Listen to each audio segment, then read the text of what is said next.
Blog Talk Radio. Welcome to Last First Date Radio, featuring interviews with experts in dating, relating, and mating in midlife. And now, here's your host, Sandy Weiner. Hello, everybody. This is Sandy, and I am the founder and chief love officer at Last First Date. I'm so glad that you've joined us today. I will have a special guest today. Her name is AnYes van Rhijn, and she is a business reinvention mentor. She's going to be talking about how you can reinvent your life after 40, just like she did many times over. I am a dating coach, and I specialize in helping women reinvent their love life after 40. Some men also come to me, and my basic dating philosophy is that when you really know your true worth, you attract your best partner. And so I help women really identify their gifts, their talents, their strengths, and learn how to communicate effectively with men. I think one of the biggest issues we have, no matter how old you are, is that men and women don't really understand each other or know how to communicate with each other well.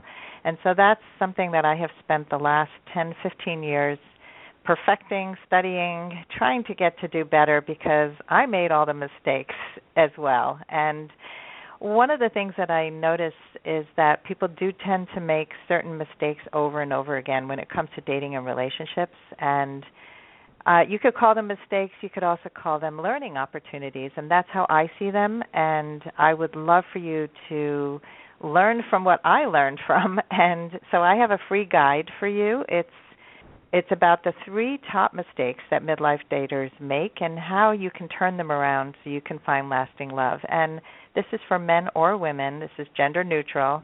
And if you want a copy, go to lastfirstdate.com and you can sign up on my homepage, because I want you to go on your last first date. My guest, AnYes van Rhijn, spent 25 years in the corporate world.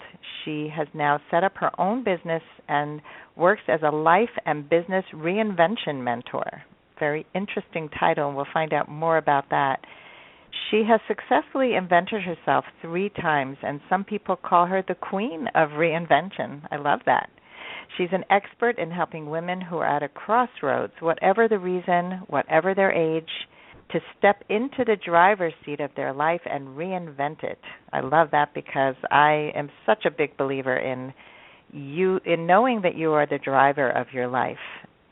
A lot of people don't own that, don't know that. So I'm so glad AnYes is going to talk about this. And she believes that by connecting the dots between who you are and what's important to you, you can finally create a business and life that support each other. Welcome to the show, AnYes. Thank you, Sandy. Well, thank you for having me. I'm really delighted.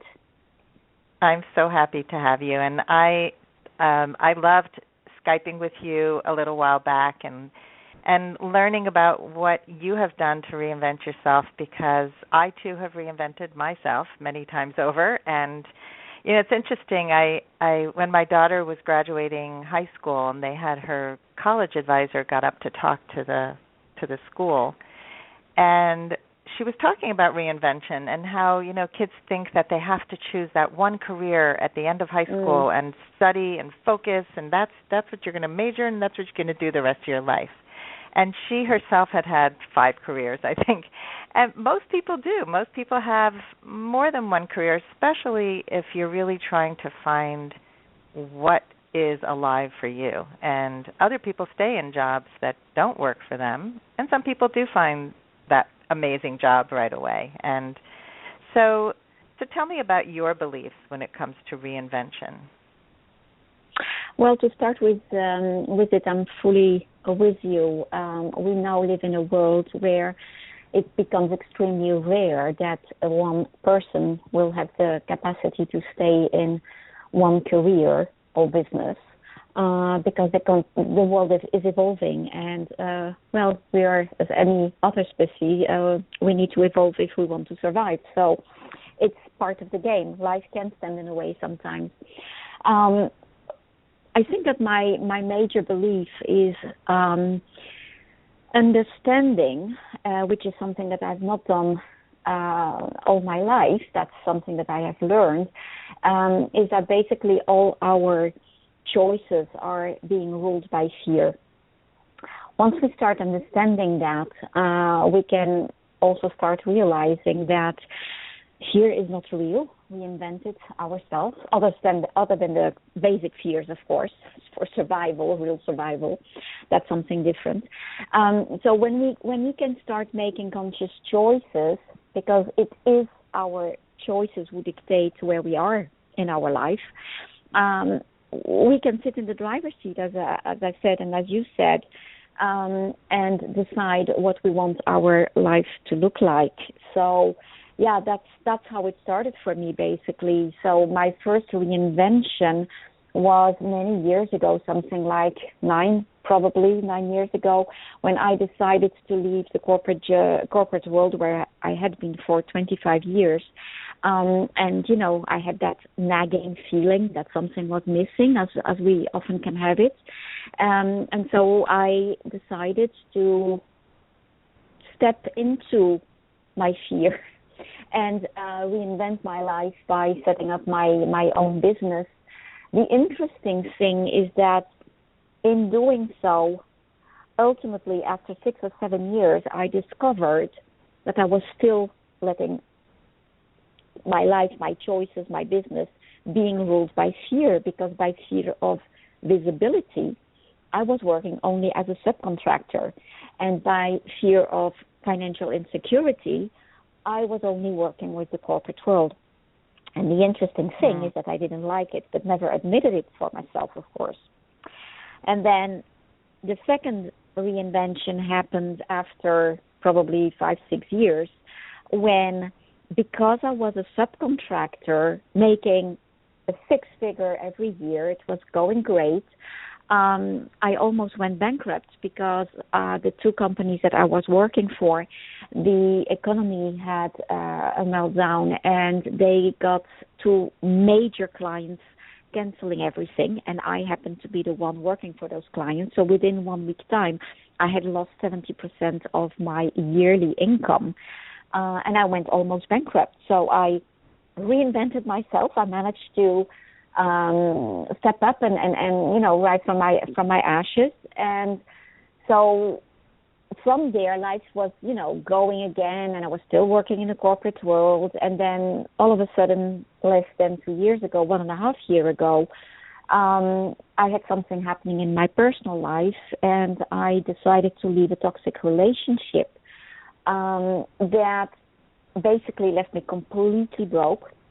I moved in with my sister for 1 year, but instead of looking at that from the angle of a victim, look what you did to me, which is basically what everyone around me was saying, I decided to look at it from a completely different angle and to look at what my role had been in that. Because, as I mentioned earlier on, our own choices are leading to what happens to us. And I became conscious that, in fact, there was some kind of a recurring pattern. And so I took charge, started looking inside, started identifying why I had been accepting to land in a situation like that. And for me, ultimately, it became an amazing opportunity to reconsider all my choices in life and business. And that really has shifted everything for me. Wow. So it's interesting, I think, that when things don't go well in one area of your life, it often doesn't go well in another area. And I think that when you have a toxic relationship with a person, you're often having a toxic relationship with work. And I have found that in my life as well. And so it's amazing that you were able to look at your life not as a victim, but as a person who had conscious choice. And you saw the patterns. And I think that's so commendable. Most people aren't willing to look within and are so caught up in blame and shame of other people And that's not how you learn. That's not how you grow. It just makes you angry instead of moving forward. Yeah, and I think that taking charge really makes a difference, but at the same time, it's absolutely normal that most people don't do that because it's scary. It's so much easier to blame others than to look inside. But I promise, it's not an easy journey, but if you do look inside, if you start understanding ultimately how responsible you are for everything that happened in your life, it shows that by having different behaviors, you can start changing things in your life. And so coming back to saying that when something goes wrong in one area of your life, usually it goes wrong in another area of your life. Well, that's not that surprising, because when you are not feeling well, you are vibrating, basically. We're all energy. We vibrate at a very low level. And the only thing we can do when we do that is attract more of the same. So if you don't do something to stop that pattern, you will continue having the same results. I mean, that's a typical thing we say in coaching. We all know that. So if you want a different result, you need to start shifting something. And that's what I chose to do. And by doing so, it wasn't easy because, well, to start with, I had a healing process, of course. I mean, I was affected by what had happened. But coming back to what I had said at the very beginning, the very interesting thing is that I started identifying fear. And that's in that process that I started identifying that I had been working successfully as a coach in the corporate world, but in reality reproducing that nagging feeling that I had when I was working in the corporate world. So by seeing that, I was able to make a complete different choice that was in alignment with who I was. So there I was in that very scary situation where I had absolutely no income left because I had stopped working entirely for over a year to take care of that person and his business. And we all know what happens when we are entrepreneurs and we don't work on our business. It's not just coming back overnight.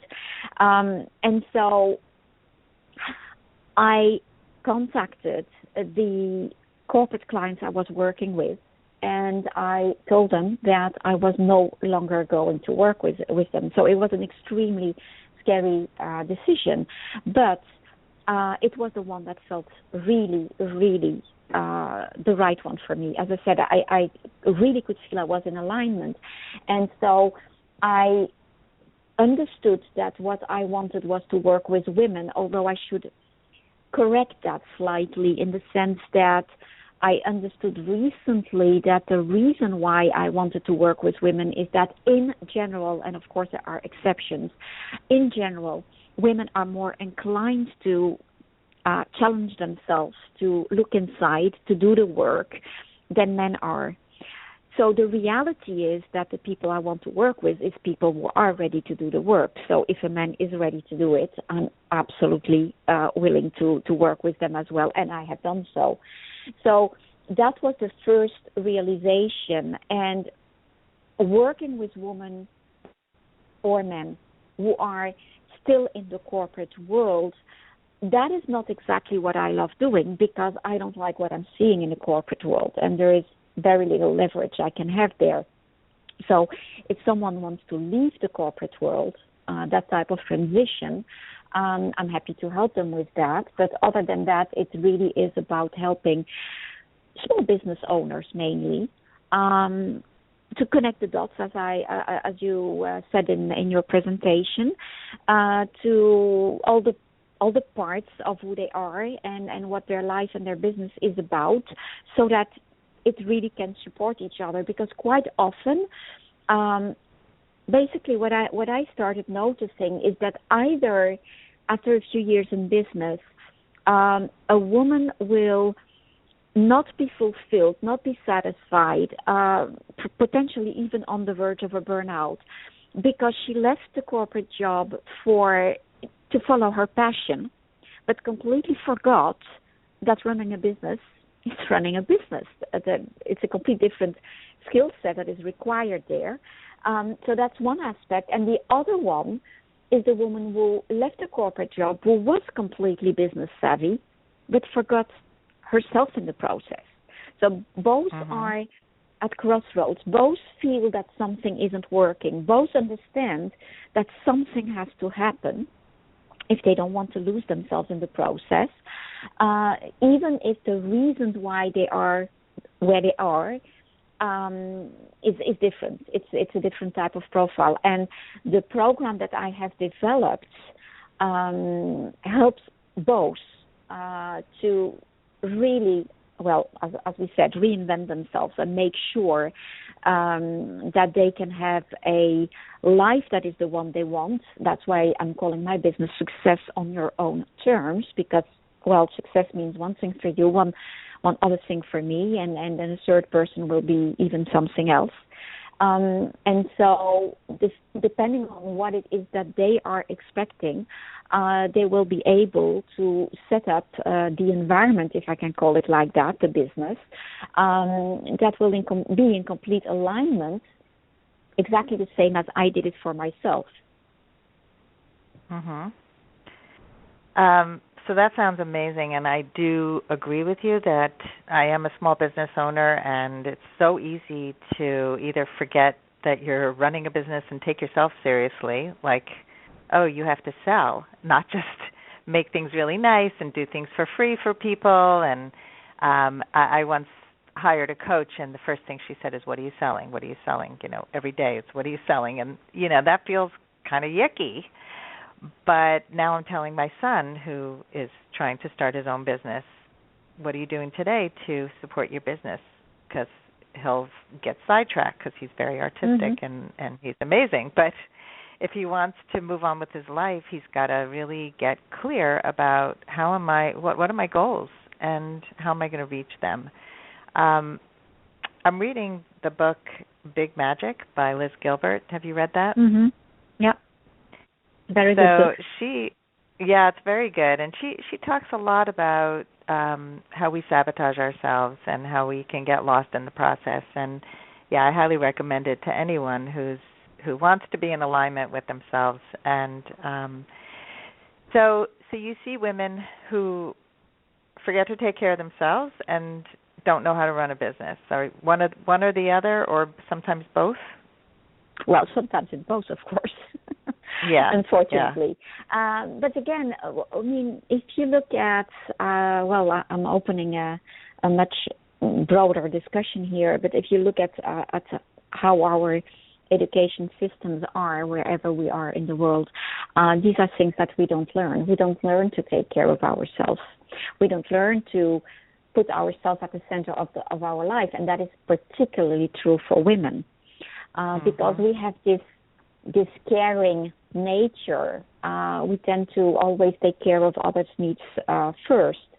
And if there is time left, assuming we authorize ourselves, then maybe we start taking care of ourselves. But I always give this example, and it's funny because yesterday I heard someone giving it as well. When you step into a plane, the security instructions will tell you that we have to put the oxygen mask on ourselves first, even if we have small children with us, because what good will you be for your children if you're no longer there? So you absolutely do need to take care of your own needs first. And that is something that for a lot of women is something that is extremely difficult to understand and to accept that it is okay. And then the second aspect, coming back to what you said earlier on, also about your son, is that having the clarity as to what it is that you want to achieve. Because if you want an expensive hobby, that's fine. Then you can continue. But if you really want your business to be successful, and again, whatever success means to you, then you do need to put a certain number of things into place to ensure that that is what that business does, and that you are not working in your business, but that you are working on your business. Mm-hmm. So that's why my approach is completely holistic. And, well, that's the experience that I have, from myself to start with, my own life experience, as well as the experience of my clients. All those dots needs to be connected. It works together. I mean, I'm the living example of it. When I was in the corporate world, I was very successful. So I'm definitely business savvy in the sense that that is my background also. I'm a former director of administration. But I was working with clients that I didn't like. So in that process, I was not able to identify that I was still doing something that wasn't okay for me. Mm-hmm. And so once I had it identified, then all of a sudden everything falls into place. And that is also when I discovered on a more personal ground that I had never, in fact, been feeling home when I was living in France, where I had spent most of my life. Not my entire life, because I've lived also 8 years in the Netherlands, because my roots are Dutch. Both my parents were Dutch. But the irony is that even when I was living in the Netherlands, I wasn't feeling home there. So I had that additional layer of where do I belong? And I had that voice that kept returning constantly. You need to be in an English-speaking country. You need to be in an English-speaking country. And so at a moment where, in theory, I had absolutely nothing allowing me to move to London, I decided to move to London, and I did.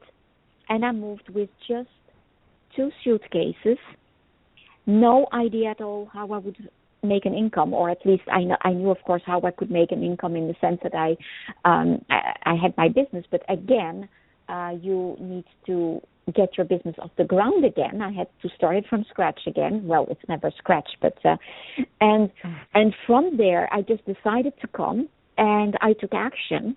And within 3 months' time, my life had completely changed for the better. And I've never felt as good as since I'm living in London, and obviously it seems that is where I belong, because this feels home. I love it. I love how you follow your bliss and follow your passion and follow that inner voice, because, you know, when you're out of alignment in it, and you talk about the holistic approach, it is so true that you can't function fully. And one of the things we learned in coaching school was to look at the whole person, look at all the areas of their life and how they're living into the values that they set for each area. And you often will see there's a dip somewhere, and that's the area that somebody really needs to work on. And so, you know, I love how you work on yourself, so you walk your talk. You know, you don't only tell people what to do, you're constantly working on yourself, and that's one of the things I love about you, that you're willing to take risks. And some people take risks, and they're crazy risks. They're not solid risks based on some previous knowledge, or you know, taking, like, you know, even Liz Gilbert said she didn't quit her day job until Eat, Pray, Love took off. You know, she didn't want to make her art her living because she didn't want to get angry at it and blame it and live from that place of kind of scarcity. And then your art changes when it's got all this pressure on it to make a living. So it's an interesting thing, and I've done the same thing. I had 5 jobs before I was able to really just focus on coaching as my only career. But I when I moved out of my house, that I had been married for 23 years, and moved out of our house and started life over, started a new career as a coach, actually started certification program the day I moved out of the house. I had no idea how I was going to make ends meet, but I knew I would. And I think that stems from that self-belief. You have to believe in yourself first. Absolutely. That's exactly it. I knew that if I were going to stay longer in front, I knew that somehow I would be dying inside. And so for me, there was no choice.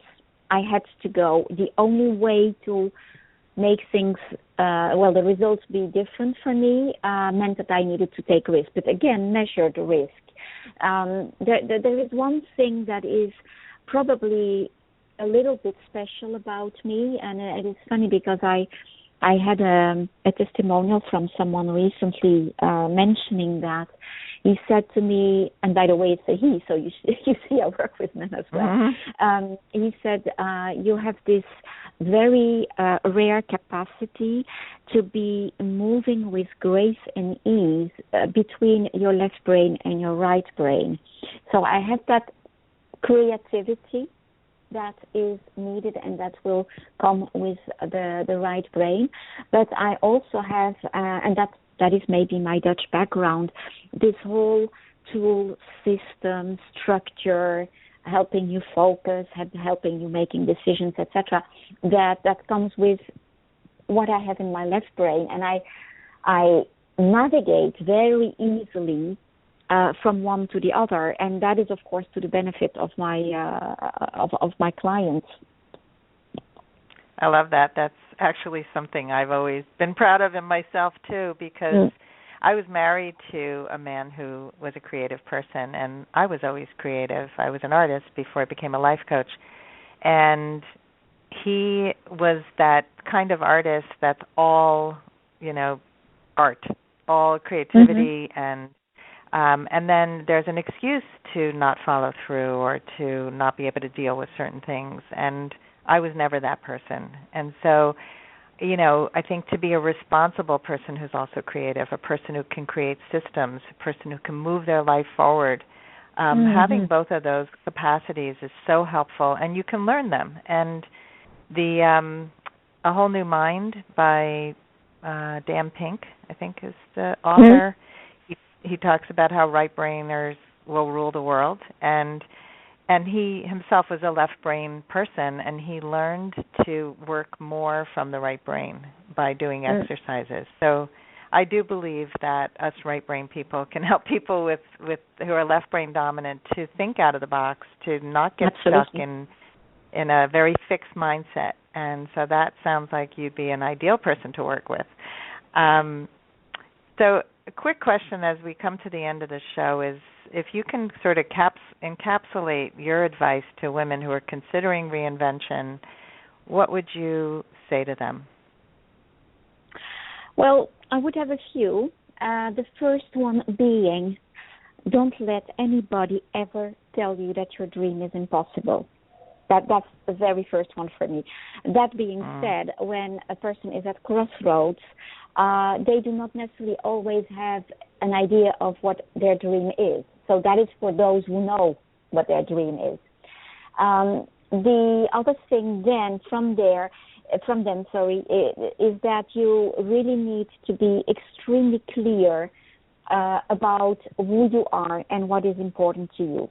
So having that clarity is essential, and constantly evaluating when you're making choices in your life, constantly evaluating if your values and your needs are being met and respected is essential. And then, we have already been talking about taking risk. No one will ever succeed, whatever success means, if they don't take a certain number of risks. Risk is absolutely required. Taking risk is needed. And then the important thing also to remember is that things don't happen overnight. And so there are moments where you will move forward, other moments you will have the impression that you go backwards. The key thing is to constantly take baby steps as long as they are in the right direction, and know what your end goal is, and be conscious that the journey to that end goal will never be a straight line. So you will have to adapt as you move forward. I think these are the essentials. I could give plenty more. I love every single thing you said, and sitting here nodding my head because these are the exact same steps that I tell my clients to take when they're looking for love. It's a very similar process. And, yeah, absolutely. When I got married, I gave up on my dream. I thought my dream of what I thought real love was a fairy tale and impossible. And I didn't have a clear vision. I didn't know what was possible. And so when you are looking for anything, when you're trying to make a big change in your life, know that the journey is not a straight line. And also that I think what happens, especially in my field, is that people get really very disgusted when they've been on a lot of bad dates, because it takes a lot of courage to stay in the picture. And the same with business. I've been running my business for 6 years now, and there are dips, and then there are big expenses. My house has an expense, my car has an expense, and this is what happens. And then you can get into a place of fear and start taking on work that you hate, or taking on clients that you don't really want to work with because you have a fear. And I recently, even with big expenses, turned down a client because I knew it would not be a good fit. Turned down a lot of money. Yeah, but it's clearing the space for what is good. So I love all of this fabulous advice, AnYes. And tell our clients how they can reach you. I mean, our listeners, not our client. Well, potential clients.